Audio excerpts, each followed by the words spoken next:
est-il en concurrence avec d'autres sources d'énergie? Clairement pas. L'éolien en mer est nécessaire pour répondre à l'accroissement de la demande électrique prévue à l'horizon 2050 en France. Donc, il devrait augmenter de 50% pour atteindre 900 TWh.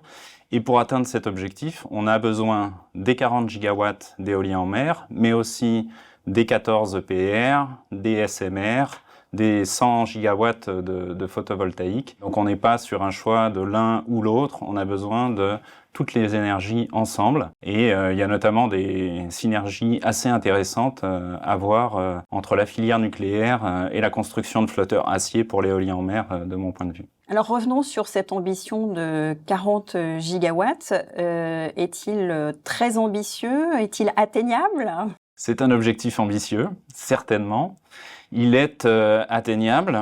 Si la France a su faire évoluer son cadre réglementaire au cours des dernières années pour faciliter la mise en place des parcs, il reste encore beaucoup de choses à faire, notamment si on parle de l'éolien flottant, avec les infrastructures et les compétences. Il est ensuite primordial pour les investisseurs, de façon à pouvoir lancer pleinement cette filière, d'avoir une visibilité, des appels d'offres et que les calendriers soient tenus. Alors Alexis, pourriez-vous nous présenter les activités et les ambitions d'Equinor, notamment en France? Les ambitions d'Equinor Renouvelables pour la France, avec nos partenaires Océol, sont de créer une filière de l'éolien flottant qui permette de livrer une énergie durable, fiable et à un prix abordable. Alors sur le volet technologique, est-ce que la technologie est mature et comment se positionne Equinor sur ce sujet-là?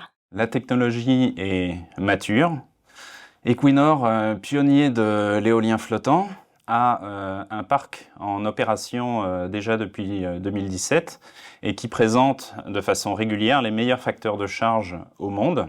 On est à 70% sur ces 6 derniers mois, donc on sait que la technologie fonctionne. La particularité de la France, c'est d'avoir une énorme façade maritime qui représente 15% des capacités totales européennes. Mais fait unique et plus intéressant, elle bénéficie de plusieurs régimes de vent sur ces différentes façades, qui est plus ou moins unique à l'échelle de l'Europe, une fois de plus, et qui permettra notamment de mitiger les problèmes liés à l'intermittence de ces énergies renouvelables.